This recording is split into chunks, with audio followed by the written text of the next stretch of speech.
Dora, there you go.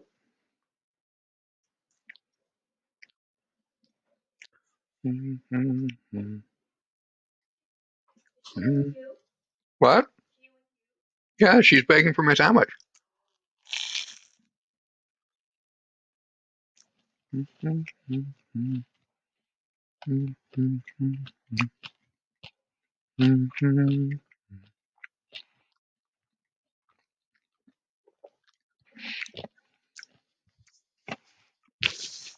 Afternoon, Sam. I'm sort of eating my lunch, and Dora is here begging for my lunch. So we'll get started in just a minute.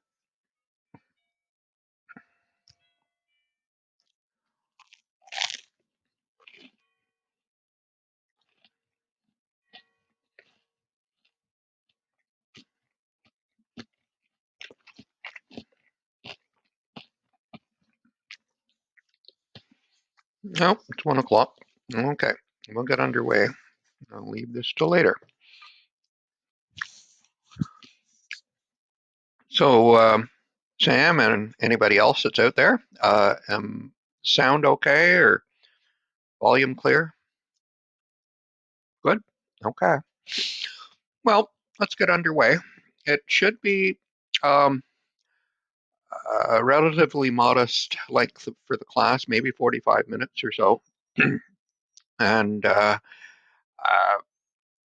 but nonetheless, the material I find very hard on the brain, hard to grasp. Um, and, if I find it hard, then you guys would probably find it, well, maybe you're just smarter than me and you can understand it all. But, and so, although I could pack more to fill up an hour and a quarter, uh, I, uh, I don't really think that's appropriate. I just want to focus in on one particular topic that we're going to do today that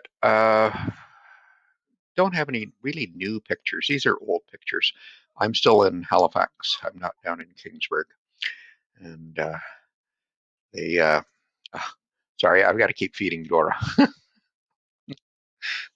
I'm not eating my lunch, but she is. That when we were last down in Kingsburg, it was on a nice, windy, stormy day. Dora and I went down to Hurdles Beach, and that beach had come up in one of the classes anyway. And a number of students said that they liked Hurdles Beach. And this is looking out, and over on the right is Gaff Point, which is a very popular hiking spot. And over on the left, that's West Ironbound Island. And I don't know if anybody lives on that anymore, but at one time, people used to farm out there. They used to sheep farm because the coyotes wouldn't attack the sheep. There are coyotes in this area. And this is sort of a nicer view, same sort of beach, similar day, but this is up on a hill that overlooks the beach, and this is looking in the other direction. So again, here's the beach here, and there's a pond in behind it, and this is the area that we call the hell. There's a lot of shoals out here, and they it's not on this side, but on the other side they have a graveyard rocks or something like that, where I guess a lot of boats went down at one time. To give those that don't have a sense of this area at all, just this is a Google Earth sort of view of things. And here's Lunenburg way up here, and this is Halifax would be way up further to the north of this. And there are all these little tiny communities all along the shore, awful lot of coastline. And Kingsburg is sort of the furthest out of any of them. And this is Kingsburg Bay that I've shown you in previous pictures and that sort of thing. And this is this area called the Hell. This is Graveyard Rocks in here. Over here, they call it Devil's Cove. So it's a rocky, very shallow sort of area. And this is the popular Hurdles Beach that you'll get lots of people. This is where people park, and there's this start on a hiking trail out to Gaff Point, which is, as I said, very popular spot. The surfers like it out here, lots of big waves. It's a lovely spot, but there's all kinds of lovely spots all along this coast, all the way around the province. But, anyway, let's get on with class today. Um, I don't know if you can hear Dora in the background yelping and asking for more of my grilled cheese sandwich. Anyway, that the we're into the sort of the home stretch of the course. So that tried to organize the topics in the course as a process from when you're initially being confronted with a problem to organizing and understanding what's that problem all about. And these are problems where data would be an important element of it. And getting a good understanding of the data and then collecting some and preparing it. We spent a good while now on modeling and building models around trying to make predictions from the data. And we've done some evaluation before when we were doing a regression analysis, but I've put off evaluation on classification models. And that's what we'll focus the main part of today on, and the next class as well. But I just want to speak more broadly on evaluation, because a lot of people will look at just simple performance measures, but evaluation is fairly broad, and you should always be, although we put it at the end here, it's something you should be doing continuously, and particularly when you're doing stuff that's on a big project that you're investing a lot of time and energy and resources to carry out. And the in normally we should be doing some type of continuous type of evaluation. Um, my most familiarity would be ones that cost us a lot of money, that were either construction projects or IT budgets or projects, and big software implementations, that sort of thing, and that you might be taking a year or 2 years to carry out. And there we're always trying to actually make predictions on when we'll get the project finished. And we've got a deadline in mind, and are we actually going to make the deadline? And similarly, we've got a budget, and are we going to live within the budget? So on time, on budget is a big, big priority in terms of that evaluation. But along the way, you're also looking to see, have your priorities changed, or is your environment changed, your situation changed? At times with the time and the budget. If you're starting to find this is more expensive or more complex than you initially envisioned, are you changing what your expectations are of outcomes and that type of thing to bring it back within that envelope of budget that you've got, or deadlines that you've got? And so, and when we're doing it, we're evaluating not just are we meeting the outcomes, our success measures, but we're also taking stock of the process. And this is not given enough credit, that we are so thankful at the end to finish the project that we just want to pack everything up in boxes and put it away and move on and do something different, because we're so sick of this project we've worked on. Maybe you feel that way with projects and courses. And we don't go and stop and reflect uh, on what went really well in the project and what went really poorly. So if you were doing a group project, and most students hate group work, and at the end they just, oh my God, I'm glad it's over, and I hope I don't have to do another group project anytime soon. But it would be valuable to sit back and look at what could you have done differently? What could you have done to make or the prof have done, or something like that, to make this project a better one, one that you enjoyed doing and wasn't so miserable, or that you could have done more successfully. And we unfortunately don't do enough reflection on the work we do. We just move on to do the next thing and think it's a waste of time to go and reflect. It isn't. You're going to repeat your mistakes. I repeat so many of the mistakes I've made. So getting back to this, crisp as it laid out. Remember this diagram from the beginning of the course? That, we move back and forth at different stages and so on, and then we sort of jump onto this evaluation phase, and we think, okay, yeah, we're almost finished now. But you'll have to watch it because it sometimes drags you back to where you started from, and that it and parts of the evaluation should have been going on at these stages as well. This one, though, is a sort of a bigger holistic one that we're going to look at. And so we're looking now at whether or not we're going to meet our deliverables. Are we successful? Have we gotten there yet? That we've been traveling for a long time, and it's like children in the back seat on a cross-country trip. Are we there yet? Are we there yet? And it's at times we're not quite sure, because we know we could always do better. You could refine it further, but is it good enough? Is it satisfactory at this stage? We've got to bring closure to this somehow. And success is measured very differently with value estimation. We've done that. Then what's going to happen with classification? Turns out that if you were confused with R squared and standard error with value estimation models, that was easy compared to classification models. At least for me, it was. So value estimation, we had two measures. We had this one called R square, and we had this other one, standard error. And as I've said before, R square is what everybody seems to look at. I don't like it, but get used to it because everybody likes it, everyone else but me. It's supposed to be a measure of how well the model explains the different outcomes you've got. So if you're predicting house prices, all kinds of homes have different prices. The prices are all over the place. Why is one house more expensive than another house? Why are there differences there? Or we spent time looking at predicting credit card balances, and different people had different credit card balances. There was a lot of variation among them as to how much they owed the bank.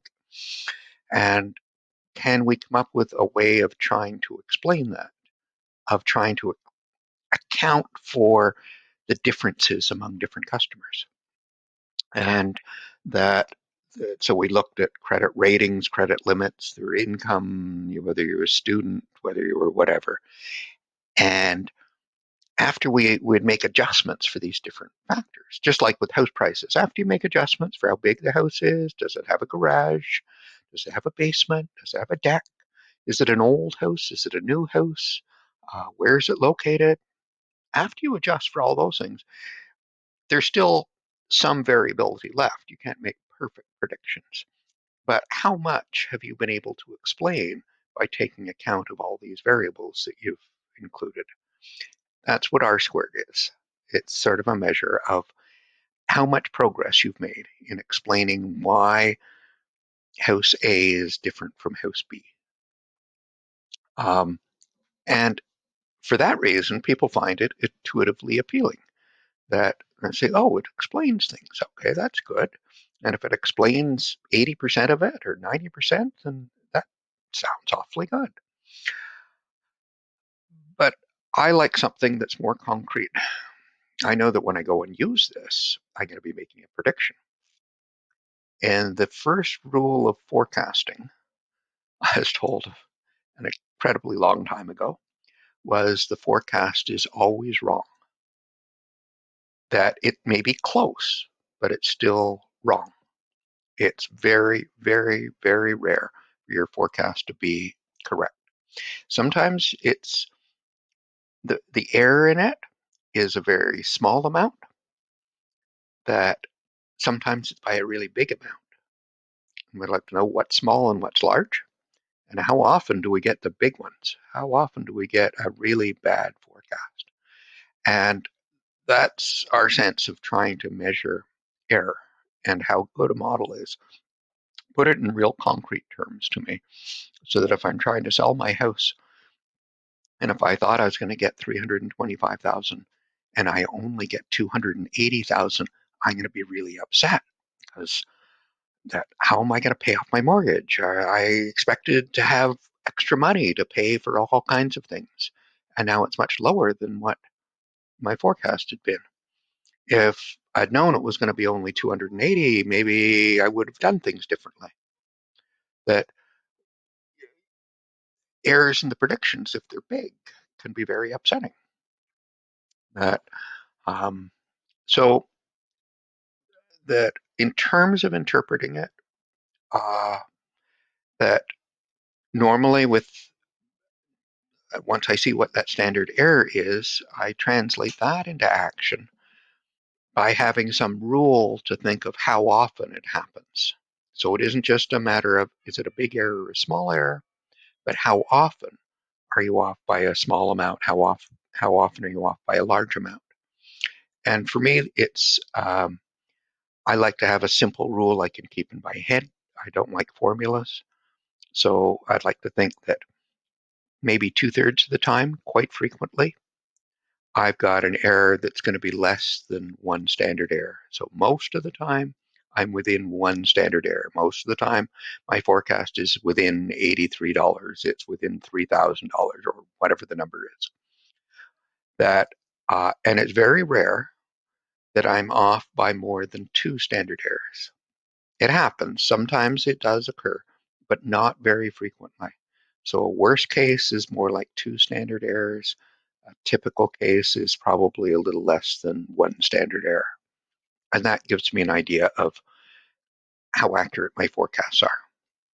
So if I summarize what I built in when we did um, the one in class to do with predicting credit card balances, we had four different models in the end that we went through.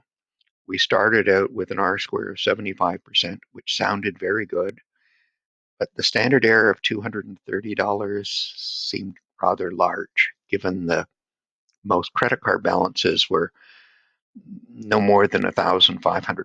So being off by 230 or maybe even $500 seemed like a big amount of error. And with each model, our predictions got better, our R square got higher, and our standard error got smaller. And we stopped when our R square was almost 97%, and the best you could do was 100%, so it seemed really good. And our standard error had gotten down to $83. I don't know if that was good enough. It depends upon who's going to use it, but that was where we got.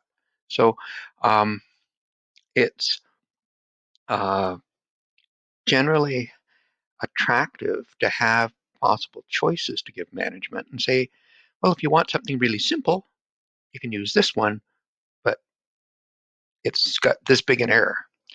If you want a much smaller error, you're going to need a more complicated model. And this is what we've got, and this is what your error is going to be. And there may be trade-offs. Sometimes models that you build can be really complicated, or people won't trust them because there's too much complexity. They don't like a big black box. They want to be able to see what's going on. So, but if you've got maybe some alternatives, you can say, okay, you can do this, or you can do that.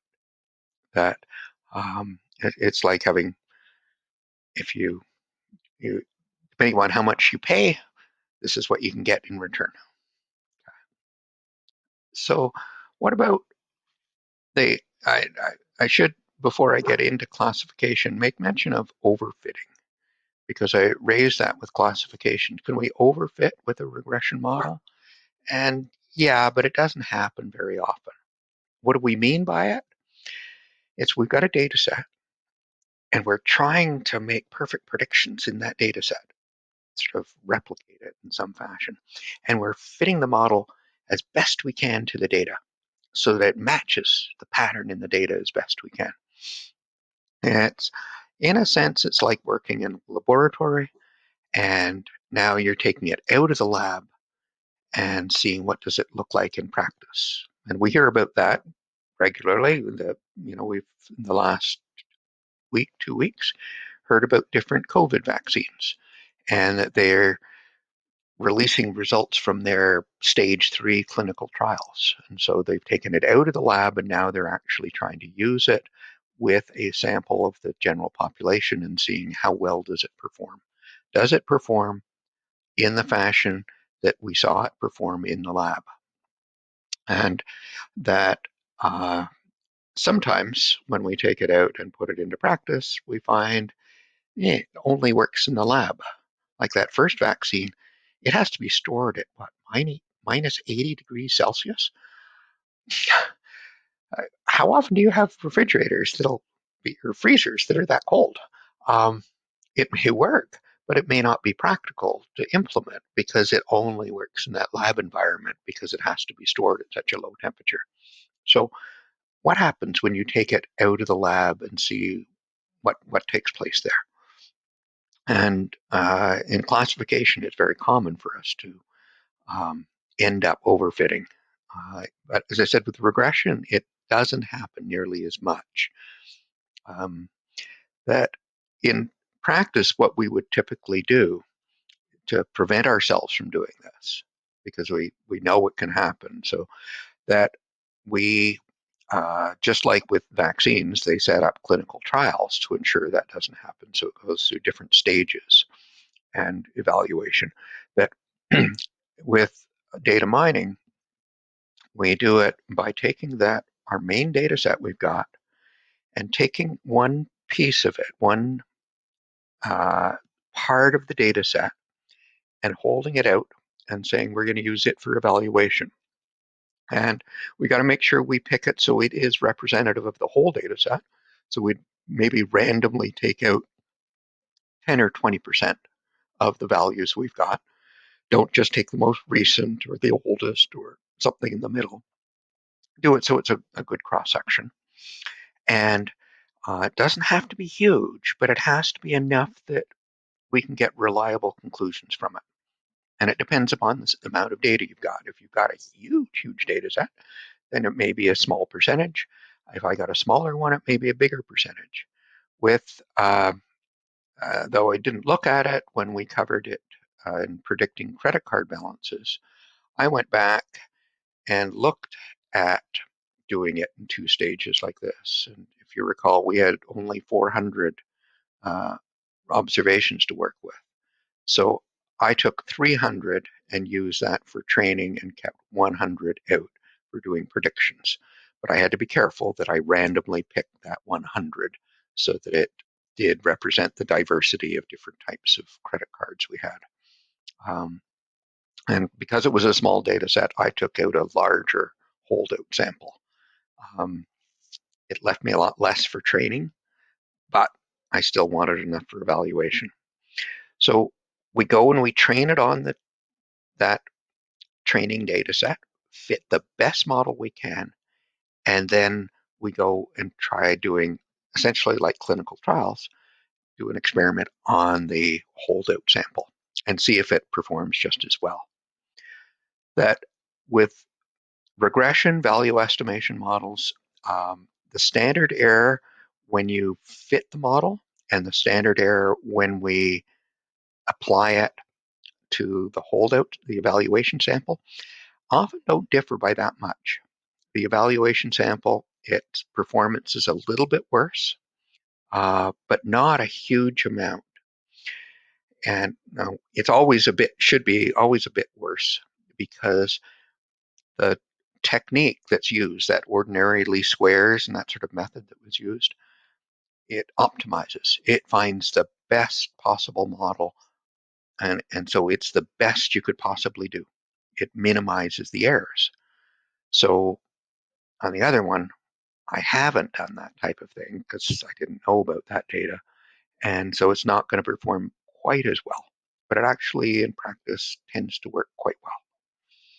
That the caveat I've got on this is, and I haven't seen a lot in the literature talking about it, but there's an awful lot of literature, so it may be stuff I haven't walked across, is that all the data we use for training and for evaluation is historical. It's from the past. And we're going to use the model in the future. Currently, we've got a bad, well, we're in a difficult situation Because all the data we've got, any company's got, Sobeys has got, or the Bank of Nova Scotia has, or any company that's going and mining through its data, is a lot of stuff from before COVID, so before last March. And that was the way the economy functioned that way, the way people's jobs were, the way they did their shopping, the way governments operated, all that sort of thing. And it's all different now. So a model that you had before about predicting who would be a good risk to give a mortgage to, does that still work now that COVID's come along? I don't know. And it'll take us a little while to figure that out. Um, and if it doesn't, what do we do? Um, Eventually, COVID will end, sort of, and we'll establish a new normal. But we won't have any data for the new normal until a few years later. And so, what do we do in the interim? How do we build models? And so, when you've got a disruptive change, it can make all of the analysis you've done before worthless. Yeah, sort of. Um, that In my previous job, when I was looking at student retention and how to improve St. Mary's graduation rate, we were trying to identify, okay, if you made these changes in the way courses are offered, or instructors grade students, or the way a multi-section course is run, or how a first year course is done, or a senior course, or supports we gave for students, that we thought we could potentially improve graduation rates. And this may be based upon models that we had of past student data about how we operated. And we had 10 years of good data, and the university had not changed dramatically. The student mix had not changed dramatically. So we were in a nice, stable situation. And maybe we could come up with patterns we could use to predict student success and what were the drivers of student success. But soon as we then start changing our environment to improve things for the students, then we're into a new environment. And our old data doesn't apply anymore because the environment's different now. And so, what were we going to do to build new models in the future or to maintain our models when the environment had changed in a positive fashion? But it then made predictive modeling difficult again. So, you have to think about some of these sorts of things. And there are instances where our analysis, despite being of very, very high quality, is no longer applicable because our world has changed. Uh, and those apply to all kinds of models. But today, I just want to focus on evaluating classification models and uh, trying to look at how we measure performance and how easy or hard that is to do. So, classification, where we've been doing it just into two categories. You could have more than two, but two is complicated enough. And so we're trying to predict yes or trying to predict no. You're going to renew your insurance, you're not going to renew your insurance. And uh, so we're going to make a prediction, yes or no. And then we see what happens. Is it yes? Is it no? So there's predict, renew, not renew. And then there's the truth, the future of does the customer renew or not renew? And we can summarize it in a simple table, 2x2 table, and it's called a confusion matrix. Matrix is just a table. In words, what it is, it's easier to see. We've done this actually when we were doing our predictions on COVID testing or on mammograms, same thing. We did the same type of thing of building a confusion matrix, a probability table. So we would make the rows in my table reflect our decision. Did we renew? Did we think the customer would renew? Did we think the customer would not renew? And then the columns are the truth. Did the customer renew their insurance or not renew their insurance? And in the table, 2 boxes are cases where we made correct decisions, that they predicted they would renew their insurance, and they did renew their insurance. COVID, we said the test came back with a positive COVID test, and the person really did have COVID. Good case. We've detected the COVID.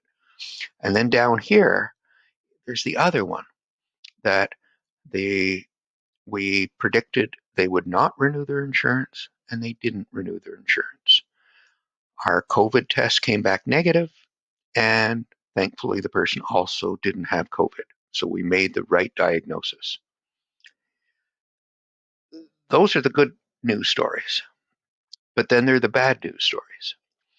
There are the ones that we predicted that would be positive, that they would renew their insurance. We predicted our test came back positive for COVID, but they didn't renew their insurance. The person didn't have COVID. So we call this a false positive, that um, they uh, we've told someone that they've got COVID and they really don't, and they're scared right now. And then we've got the other case of making a mistake. We said, no, this person's probably not going to renew their insurance. And then they did. Well, that was good, but we didn't expect it. Maybe that's good news for us. With COVID, we came back with a negative test result, but they really had COVID. And we told them, oh, your test is negative, you're good. And they then went out to the bar with their buddies and infected them all. That's really dangerous, that one. It's not good news. So there are all these different ones, and we have different names that we give. But generally, we're interested in how many of our decisions are predicted correctly and how many are predicted incorrectly. So the simplest measure of performance is how often are you right?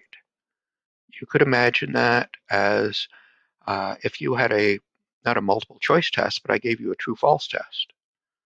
So I gave you a set of questions to do. Some of them were true, some of them were false. You guessed true or false. And that you could summarize your performance by what grade you got on the test if I didn't penalize you for getting a mistake. And so here, imagine 1,000 customers that I've got 650 renew their insurance and 350 don't. So this is the truth when I'm looking at the columns. I predicted 700 would renew and 300 wouldn't. So the actual renewal rate is 65%. I had predicted a 70% renewal rate, similar. But did I predict for the individual customers correctly? Or did I predict the wrong ones? So on a multiple choice test, if there were 10 questions or 100 questions and 65 of them were true and 35 were false, and you picked out 70 that you picked as true and 30 that you picked out as false. But if you picked the wrong ones, then your grade's not going to be where you thought it would be. In this one, let's presume that we had 600 of the cases that we said would renew actually did renew. So those were right choices. And 250 of those we said would not renew, didn't renew. Those were correct choices. So if I add these 2 boxes out of 1,000, 85% is my accuracy. 85% would be the grade on my test, my true-false test. So overall, that looks good. And many people would be happy. But it's measuring different sorts of things. And it may hide the truth, may hide what's really going on here.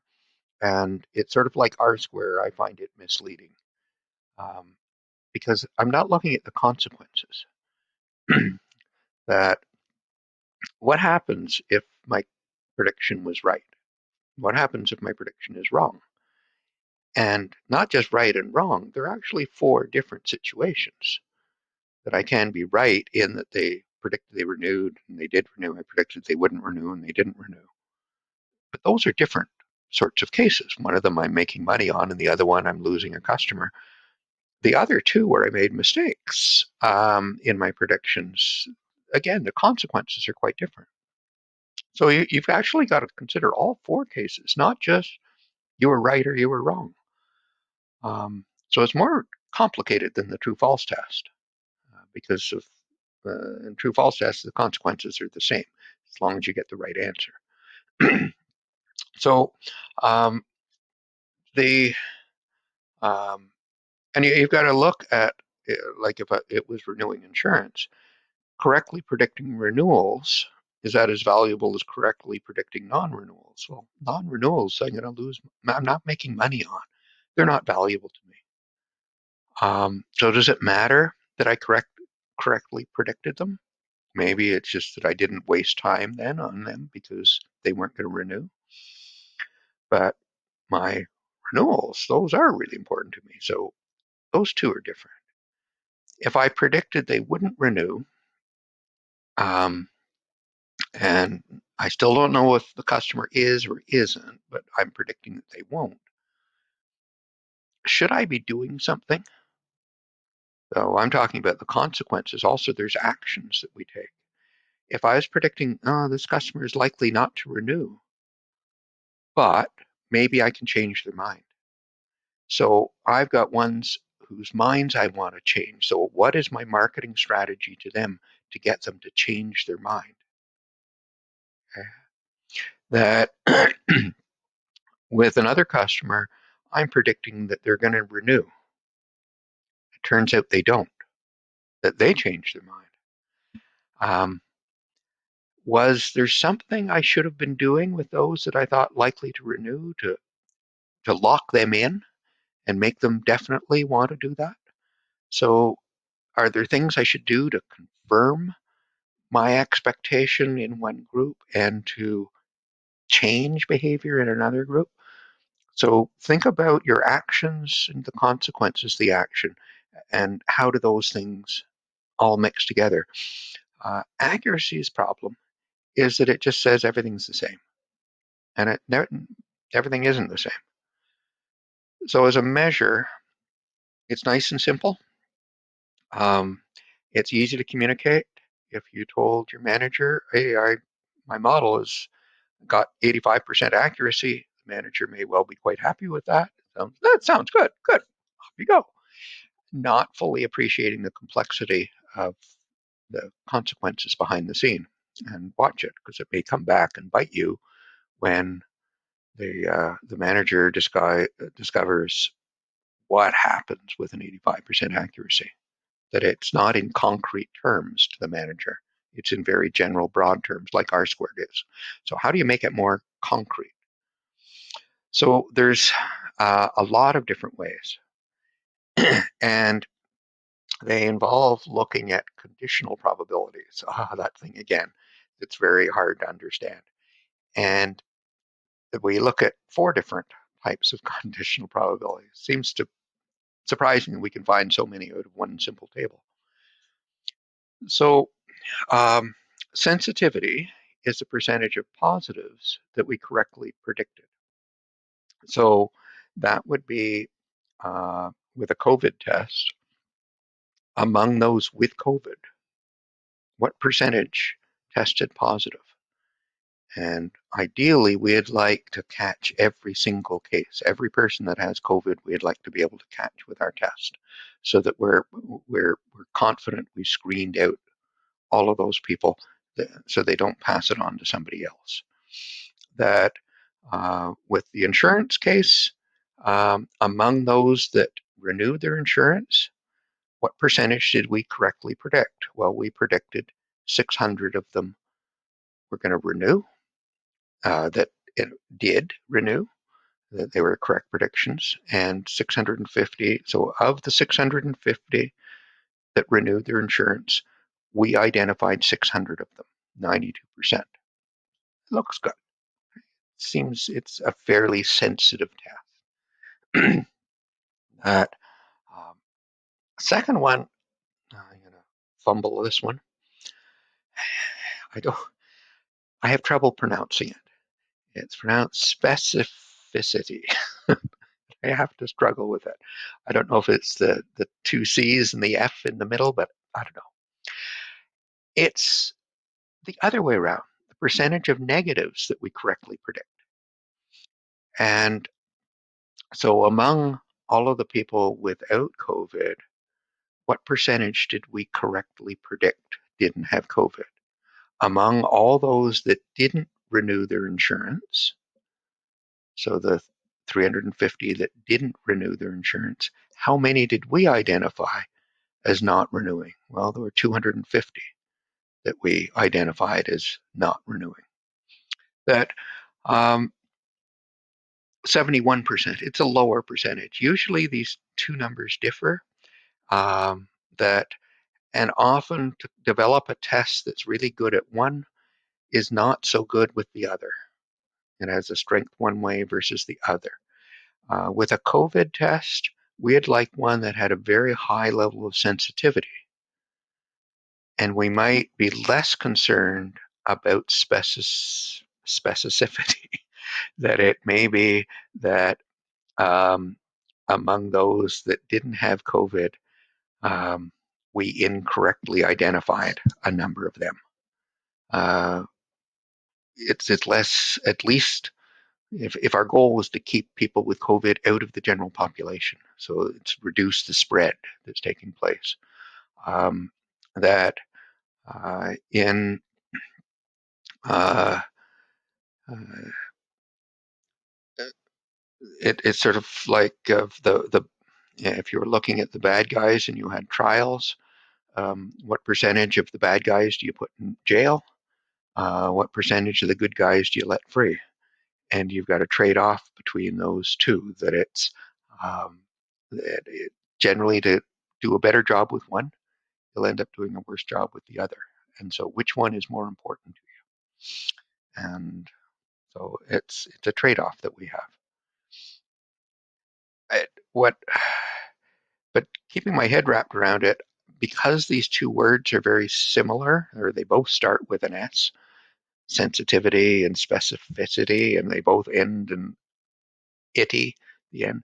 Um, I get them confused, and I think a lot of people do.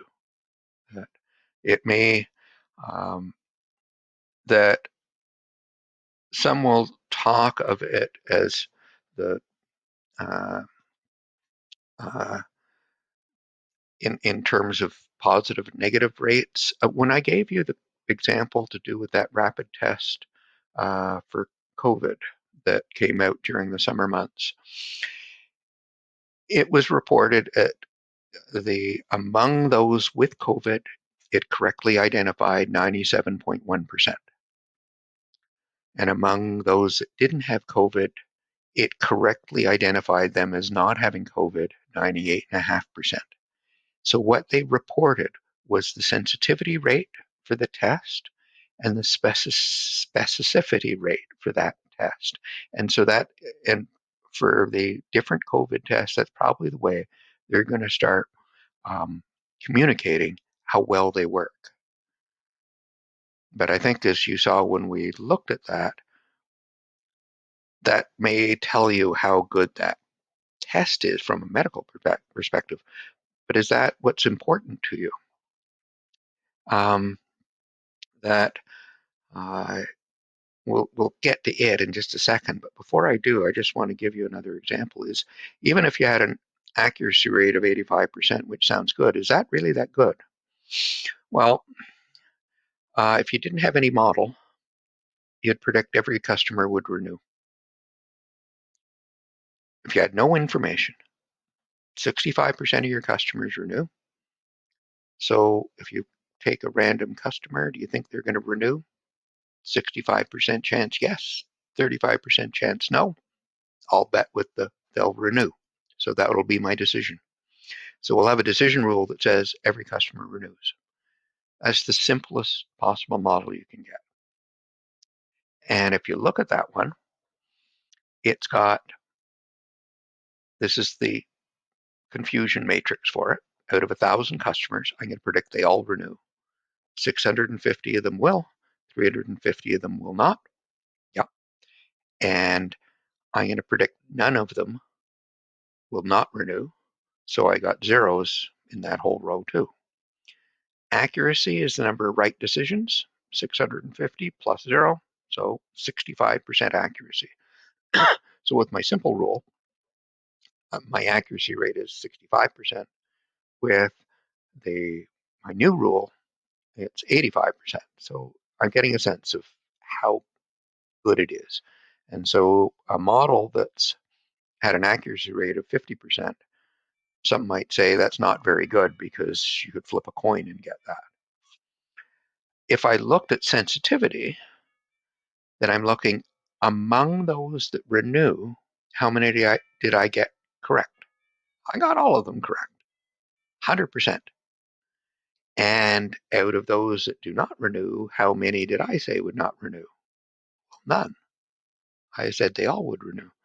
So my sensitivity is 100%. My specificity is 0%. That very often our accuracy is somewhere in between these two measures, and that if I want one of them to be higher, the other one I'm probably going to get lower.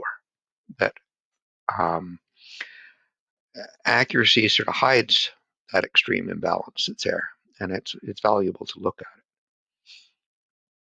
A lot of the time, though, we're looking for things that are very uncommon. That we're looking at, fraudulent credit card transactions. We're looking at COVID people that have got the disease.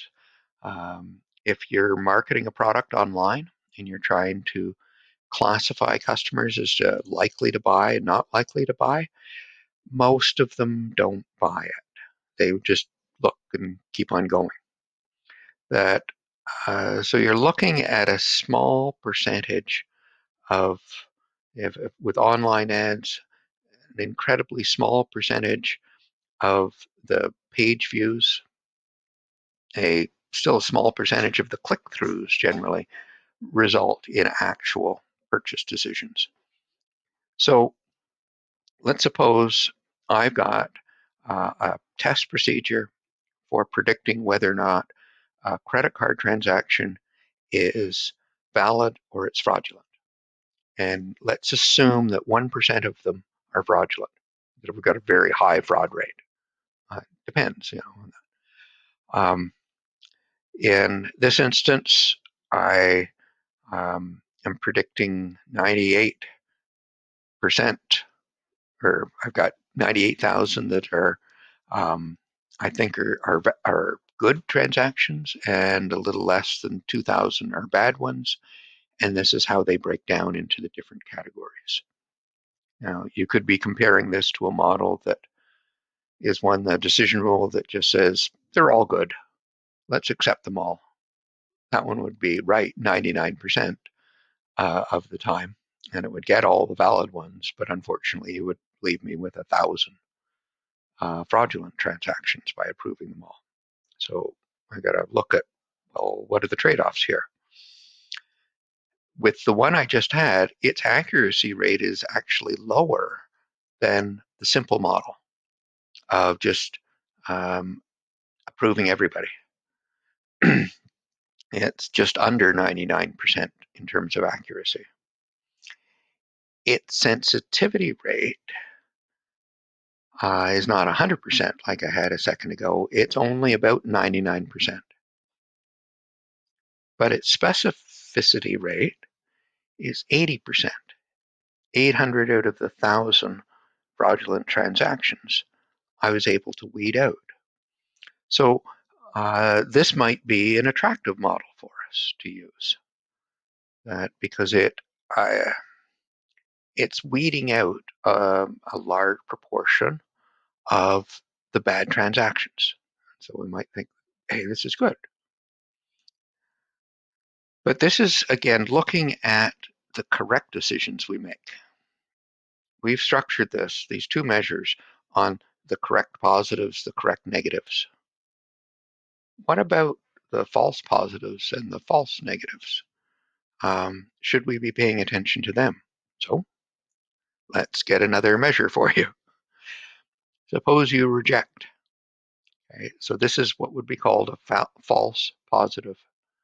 That, or well, no, in this case it's a false negative because we're rejecting it. That the what percentage of the rejected transactions were actually good? That it depends upon in the way you phrase it as to what do you call good and bad, what's a positive, what's a negative. That with COVID testing, that this might be false positives, that we got a positive test result thinking they had COVID, and we forced them into isolation, when in fact they were okay. They were healthy people.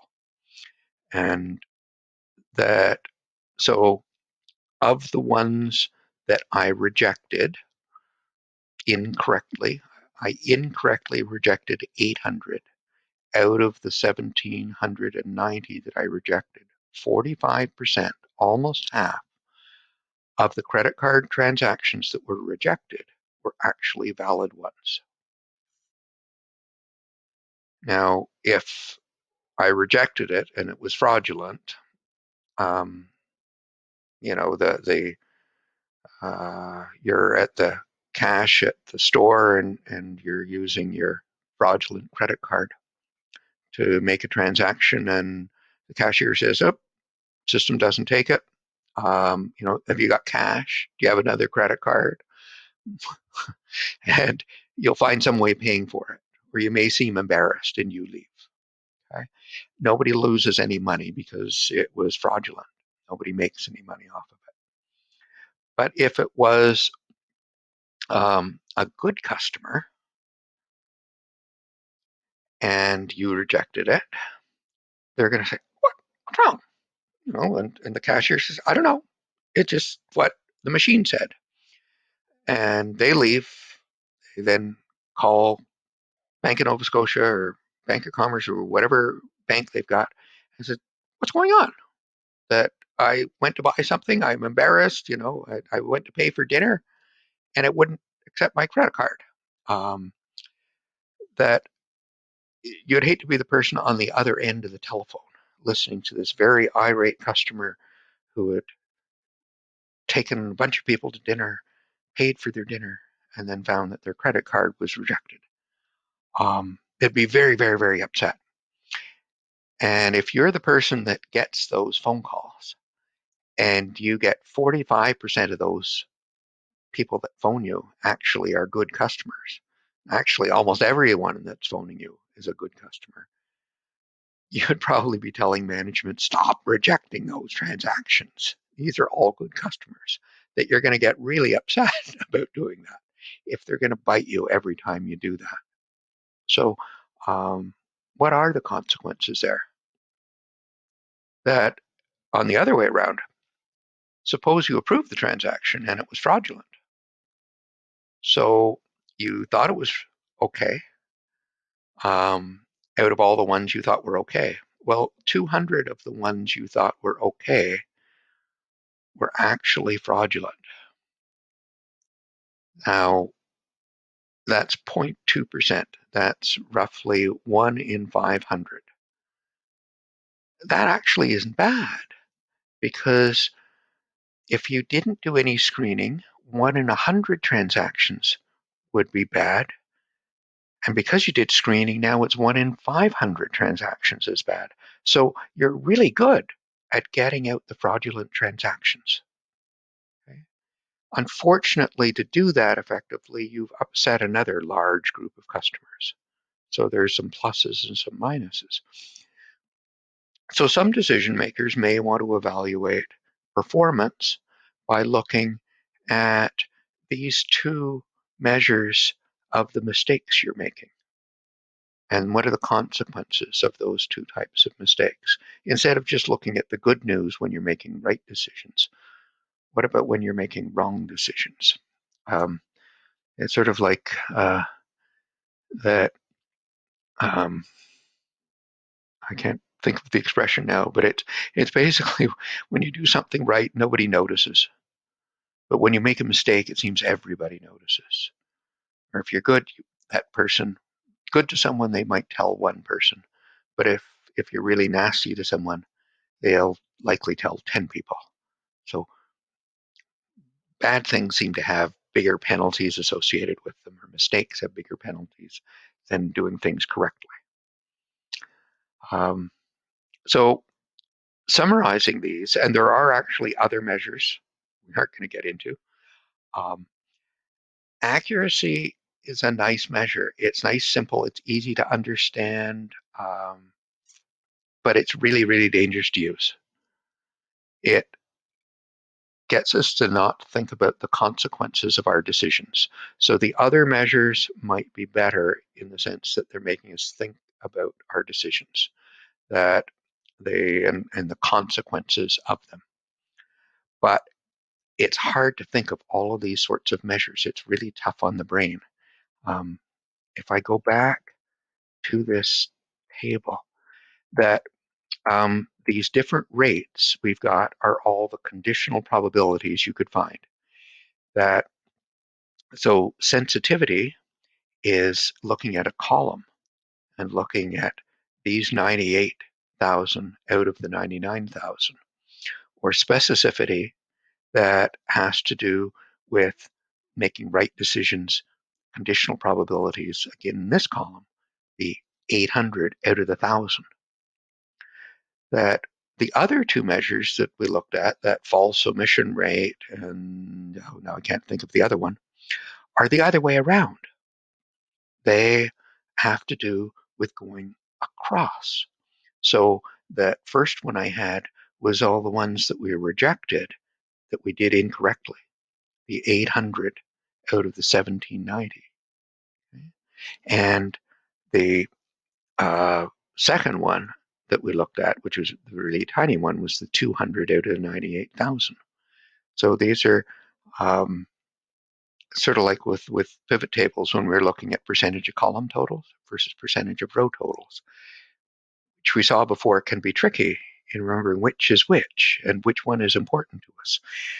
All these four rates are all ones that are looking, are we looking rows or are we looking columns? And it's very hard on the brain. Um, really easy to get confused. The names are such that, as we just saw, I couldn't remember all the names. And if you gave me the names, trying to remember which is which becomes really, really hard to do. That it's, and even some of the, as conditional probabilities, the names we've got, if it's um, true, false, true, that one's the predicted value, one's the actual truth. So it was a valid claim versus a fraudulent claim, and we predicted it was valid or we predicted it was fraudulent. What am I saying? That I'm getting confused. And I think all of us do. And you can imagine if you did this analysis and then you're trying to present it to a manager or someone else is doing it, you're the consumer, that you're the manager, and you're trying to evaluate if they've done a good job or not. You should be able to think about what's going to happen because you're the one going to be using the model and you're going to have to deal with the consequences. And you understand what all of these things are and all these numbers they might be throwing at you. For single decisions, it's hard. For repetitive decisions, there's an alternate way of looking at this. If it's a decision that's made, like approving credit card transactions, there are millions of those happening every day. Are we going to worry about one or two cases or 20 or 50 cases? That when it's happening over and over and over again, maybe we should take a different perspective than when it's just a single case. And so that's what we'll look at next class, is what happens when we're doing it in a repetitive decision environment. I'll also make some mention of the difference between repetitive ones and single ones in the way we also perceive risk. That are we rational in our decisions? And I'll try to explain why some people would argue that we may not be rational, that there is some trade-offs that we've got between um, risk and what the consequences are. So that's it for today. On Friday, you've got your last test. I'm working at trying to make it as simple as I can. As I said Monday, probably 18 questions. I'm looking at probably 12 of them having to do with probability. And like the quiz questions you had, or the assignment questions you just had in your last assignment. Um, those ones, most of them will be calculation things, pulling stuff out of a table or doing some calculations. And I'll try to structure it uh, to give you as much help as I can. So it's the and then there'll be half a dozen questions that are on chapter 10 to do with those classification methods. And so those will probably be more the terminology, the language, those sorts of things that exist within that chapter. And again, would be very similar to the quiz questions. And there are limits as to how many different types of questions I can ask. There will be very similar between, I think I asked pretty much anything I could possibly ask on probability when I gave you the probability chapter, and same on the classification when I had that chapter. So and the goal is to finally have a test where the average grade is going to be significantly better than getting a 50 or 60% on the test. That hopefully it's going to be a B level type performance. What we'll see on it. It's my last chance to get it that way anyway. Um, and I will be putting out your last assignment, and it's probably going to be relatively short in terms of length.